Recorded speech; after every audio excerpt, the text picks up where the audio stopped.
이 시간에는 먼저 성탄 인사를 함께 하고자 합니다. 주변에 인사하실 때에 이렇게 인사를 나눴으면 좋겠습니다. 주변에 인사하실 때에 메리 크리스마스 이렇게 하시고요. 또 성탄을 축하합니다. 이렇게 인사하겠습니다. 좌우로 인사하시기 바랍니다.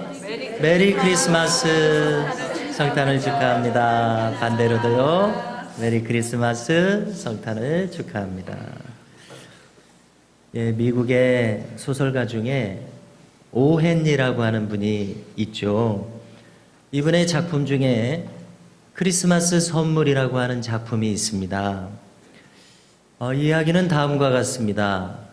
어떤 도시에 참으로 사랑하는 한 부부가 있었는데요. 그 이름은 짐과 벨라라고 하는 남편과 아내입니다. 그들에게도 성탄절이 다가오고 있었습니다. 그런데 참 걱정거리가 앞서게 됩니다.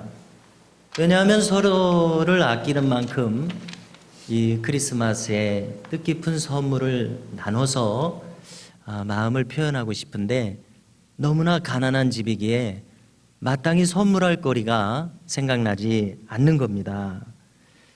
그래서 고민을 거듭한 끝에 남편 짐은 아내에게 어떻게 선물할까 마음먹기를 아내의 긴 머리에 어울리는 머리핀을 선물해야 되겠다 생각합니다. 그래서 어떻게 돈을 마련할까 또 생각해 보니까 자기에게 시계가 있습니다. 그 시계를 장에 나가서 팔아야 되겠다 이렇게 마음먹고요. 한편 아내 델라도 고민한 끝에 남편의 시계에 시계줄이 없었습니다.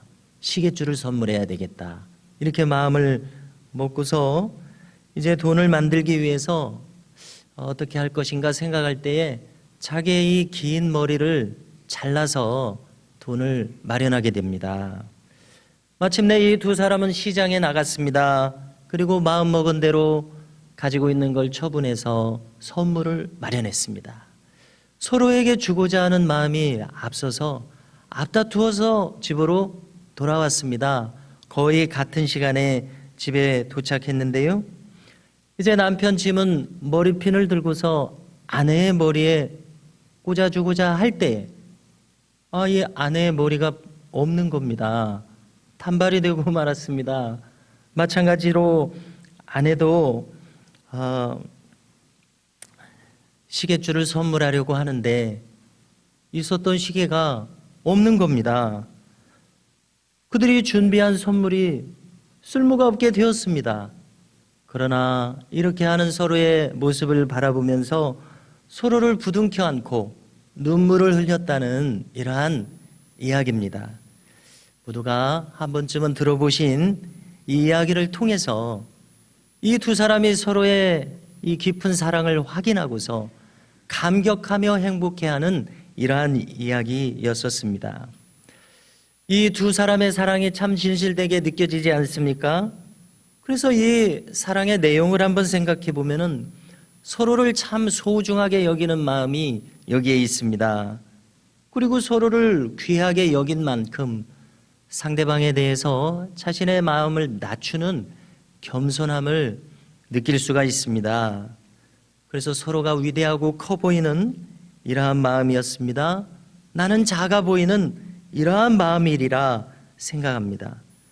그래서 어떻게 하면 상대방을 기쁘게 할까 이러한 마음과 함께 그의 마음을 헤아리는 이러한 섬세함이 여기 있습니다. 그리고 이 마음을 실천으로 옮기는 것이 이들이었습니다. 그래서 이들의 마음을 잘 한번 살펴보면은 여기에서도 그리스도의 마음을 찾을 수 있다고 생각합니다. 그것은 곧 그리스도의 누구를 향한 겸손한 마음입니다. 빌립보서 2장 6절 이하를 보면 사도 바울은 그리스도의 겸손하신 마음을 이렇게 설명해 줍니다. 한번 들어보십시오. 그는 근본 하나님의 본체시나 하나님과 동등됨을 취할 것으로 여기지 아니하시고 오히려 자기를 비워 종의 형체를 가져 사람들과 같이 되셨고 사람의 모양으로 나타나사 자기를 낮추시고 죽기까지 복종하셨으니 곧 십자가의 죽으심이라 라고 예수님의 생애를 이렇게 간단히 요약할 때 그분의 겸손함을 우리에게 전해주고 있습니다. 자기를 비워서 자기를 아주 낮추는 이 마음이 바로 그리스도의 마음인 것을 알게 됩니다. 이 마음을 가지셨기에 그분은 그 본체가 성자 하나님이시면서도 기꺼이 인간의 몸을 입고 기꺼이 아기 예수로 이 땅에 오셨습니다. 그분이 가지신 우리를 향한 큰 사랑이 그분으로 하여금 기꺼이 인간의 몸을, 이 아기의 몸을 입고 우리에게 오도록 이끄신 것입니다. 그분의 그 큰 사랑이 겸손함과 또 우리에게 오시는 이 일이 있게 하셨던 것입니다. 그래서 이 아기 예수로 오신 그 자체로 이미 우리를 향한 그분의 사랑을 증명하고 계시고요. 더 나아가서 십자가에서 우리의 이 죄를 대신하여 죽으심으로 우리에게 대한 그분의 사랑을 다시 한번 확인하사 그의 사랑을 확증해 주셨음을 믿게 됩니다. 오늘 우리가 함께 읽으신 이 성경은 첫 번째 성탄의 배경을 알려주고 있습니다. 당시의 로마 제국 황제는 카이사르 아우구스투스였습니다. 그가 온 제국 안에 호정령을 내리게 됩니다. 요즘식으로 말하자면 인구조사를 하려는 의도입니다. 그래서 주님의 부모 요셉과 마리아도 이 호정령을 받들어서 저 조상들의 고향 땅인 베들레헴을 찾았습니다. 그들의 조상은 유다 지파였습니다. 그 중에서도 다윗 족속의 근거지는 여기 베들레헴이었습니다. 요셉과 마리아는 저 북쪽의 갈릴리를 떠나서 여기 남쪽의 예루살렘, 그리고 예루살렘에서도 남쪽으로 한 10km 정도 더 내려오는 베들레헴에 이르게 됩니다. 그런데 이 호정령을 받드는 다른 사람들도 있어서 많은 다른 사람들도 이 작은 동리에 모이게 되었습니다.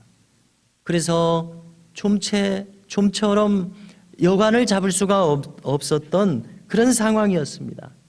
그래서 오늘 성경을 보니까 아무리 묵을 곳을 찾아도 찾을 수가 없었던 것 같습니다. 그래서 하는 수 없이 마구간에 묵어야 하는 이러한 형편에 이르게 된 겁니다.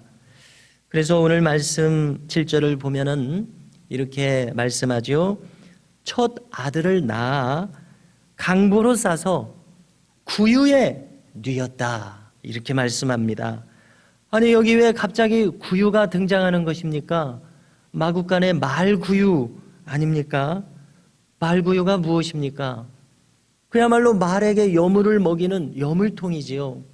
말의 밥그릇인 겁니다. 상상컨대 거기에는 이미 여러 번 사용하였기에 이 말의 먹이, 이 찢기가 남아 있었을 것입니다. 그것이 묻어 있기에 냄새가 났었을 것입니다. 뿐만 아니라 이 누추한 마구간은 여러 가지로 환경이 열악했었을 것입니다. 한마디로 누추한 곳이었습니다. 그런데 놀랍게도 예수님은 이 누추한 곳에 오셨다는 사실입니다. 그야말로 만왕의 왕이신 아기 예수께서 인간의 몸을 입을 만큼 자신을 낮추셨을 뿐만이 아니라 저 왕궁에 왕의 왕자로 오시는 것이 아니라 이 세상에서도 그렇게 많은 곳이 있건만 이렇게 누추한 마구간 말구유 위에 이러한 모습으로 오셨다는 점을 오늘 우리는 특별하게 생각하지 않을 수 없습니다. 이렇게 예수님께서는 인간의 삶 가운데서 가장 낮은 자리가 무엇일지에 대해서 친히 경험하셨음을 알게 됩니다. 생각해 볼 때에 이것은 무엇을 말합니까? 이 자체로 예수님께서는 인간의 마음에 있어서 가장 낮은 자리까지도 세심하게 살피고 계심을 말씀하시는 대목이라고 생각합니다. 주님은 복음서 다른 곳에서 말씀하시기를 너희에게는 머리털까지도 다 세신 바 되었다고 말씀하신 것을 우리는 기억할 수 있습니다. 우리를 이처럼 세심하게 생각하시는 겁니다. 시편에서 어떤 시편 시인은 하나님은 우리의 안고 일어섬을 아신다고까지 말합니다. 그리고 멀리 계시는 것 같지만 멀리에서도 나의 생각을 아신다고 고백하고 있습니다. 오늘 말씀을 읽으면서 마지막 대목에서 참 마음에 생각할수록 걸리는 부분이 있습니다. 그것은 마지막 7절에 있는 부분입니다. 어떻게 기록합니까? 이는 여관에 있을 곳이 없음이라. 여관에 있을 곳이 없어서 여기 마국간에서 이 배부른 주님의 어머니 마리아가 마침 산딸이 되어서 여기에서 이 아기를 낳는 이 장면 말입니다. 이 부분이 우리의 마음에 걸리는 부분입니다.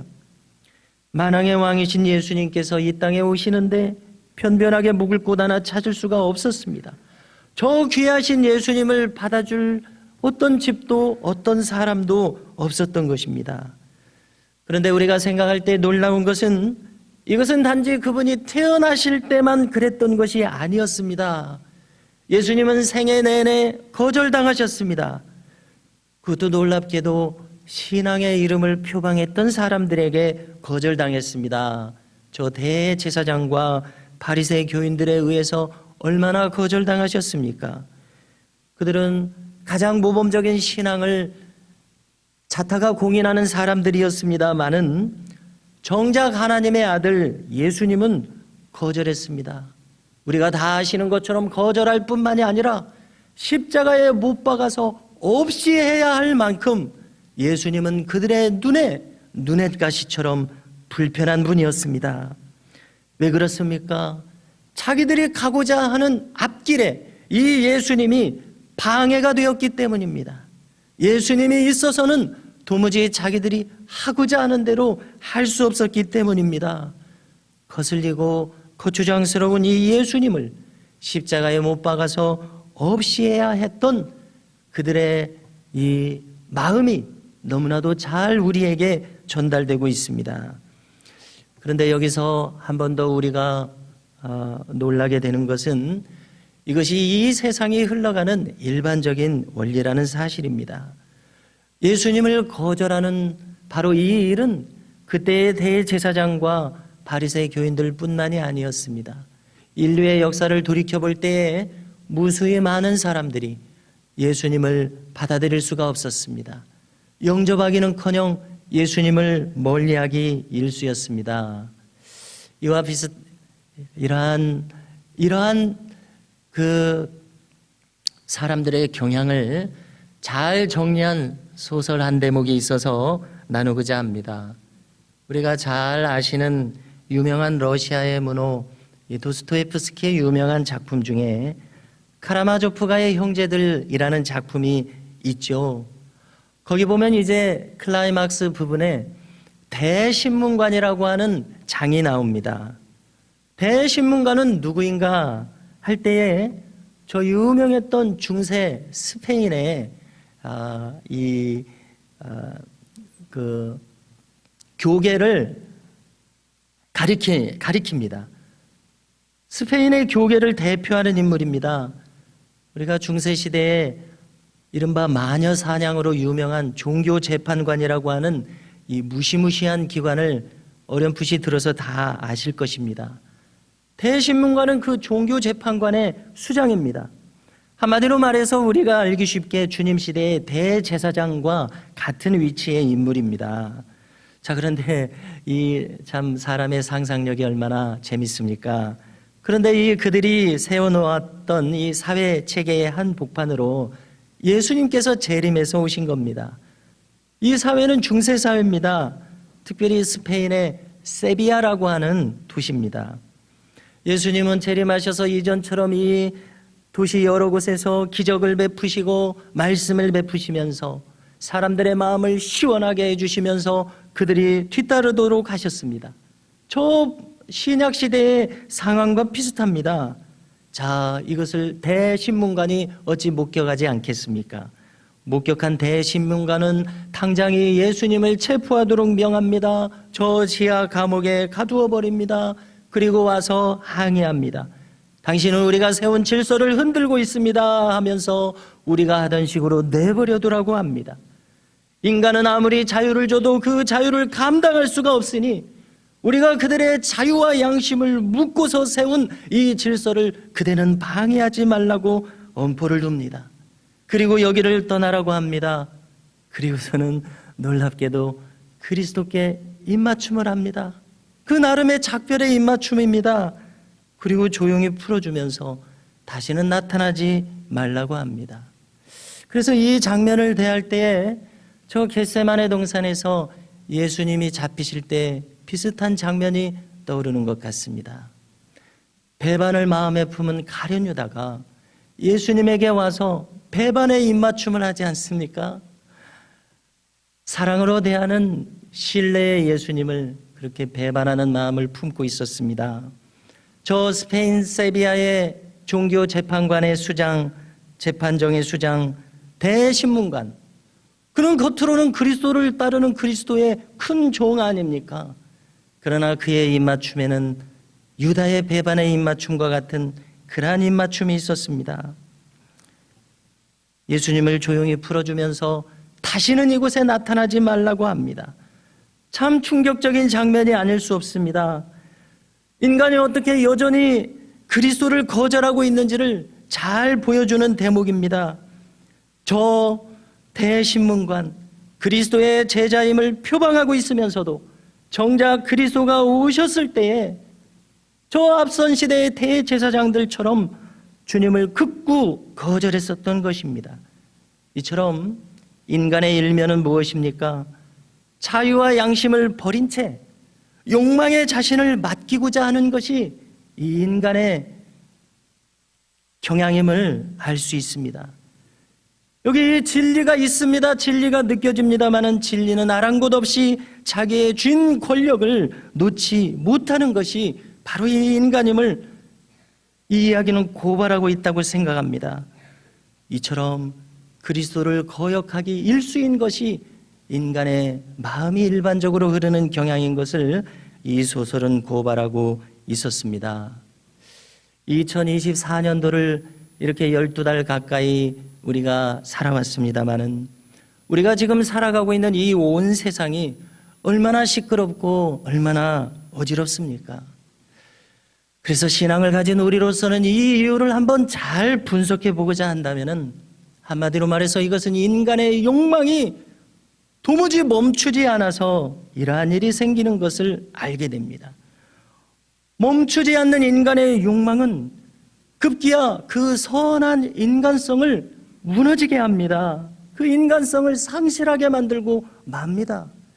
우리가 벌거숭이로 이 세상에 태어났을 때는 모두가 다 같은 모습이었었습니다마는 어떤 사람들은 하나님의 성품을 조차 거룩한 사람으로 살아가고자 힘쓰는 반면, 부족하지만 그런 방향으로 나아가는 반면, 어떤 사람은 그 선한 인간성이 완전히 추락하고 말살된 채 마치 악의 화신인 것처럼 나타나는 이유는 무엇인가?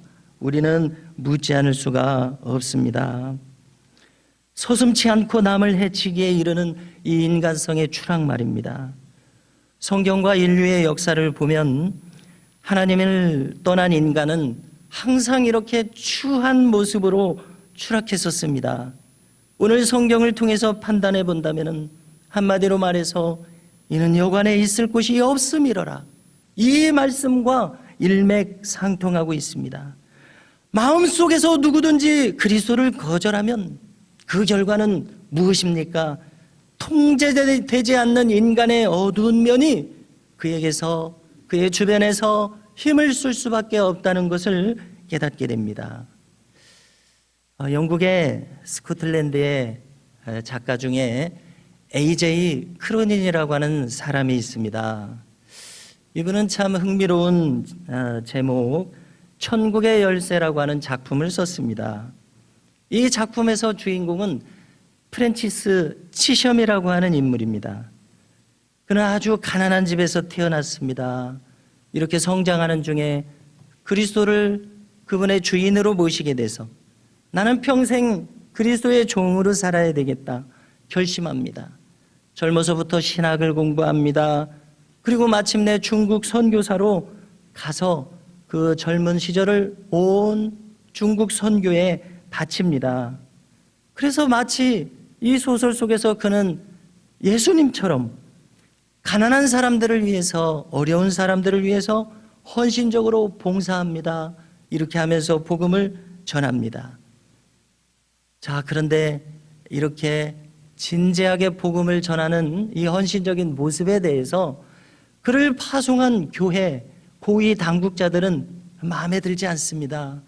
왜냐하면 다른 사람들이 하는 것처럼 이 질서와 규율을 따라서 시키는 대로 하면 좋겠는데 그만 이 질서를 벗어나서 그가 하고자 하는 대로 또 이렇게 좀 다른 사람들과 다르게 튀면서 이렇게 헌신적으로 하기에 이 지시험이 불편한 겁니다. 그의 봉사가 파격적이었고 헌신적인 만큼 고위 성직자들은 그를 불편하게 여겼습니다. 이 프랜치스 치셴의 어려서부터의 친구로 몬시뇰이라고 하는 인물이 있었습니다. 같은 동네에서 그도 신학을 하고 성직자가 되었습니다마는 그는 말하자면 야심가였습니다. 그는 놀랍게도 이 성직자 체계에서 고속으로 승진하여 고위 성직자가 되었습니다. 그리고 선교를 담당하면서 자기 친구이기도 한 이 치셴의 선교 방식을 비판했습니다. 규율과 질서와 권위를 강조하면서 비판했습니다. 그의 신념과 행동이 잘못되었다고 언급하기에 이릅니다. 그러나 치셴은 말합니다. 하나님은 누구신가? 하나님은 크신 사랑 그 자체시요. 우리는 다만 그분의 사랑을 나누는 도구일 뿐이요. 인간을 변화시키고 구원하는 것은 인간이 세운 규율과 질서가 아니라 하나님의 사랑을 그대로 전하는 것이요. 이렇게 말합니다.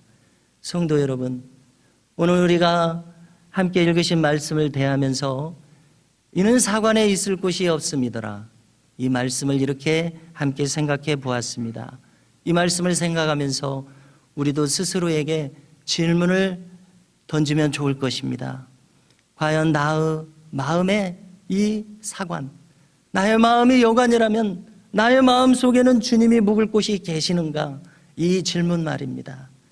그리하여 우리의 마음 속에 누구에게나 깃들 수 있는 그 어두운 방향, 그 경향, 그리고 욕망이나 그러한 권력을 향하는 이러한 마음들, 그것으로 인하여 그리스도가 우리 안에 머물 수 없기에 우리는 우리의 마음을 오늘 말씀을 통해서 성찰할 수 있기를 바랍니다.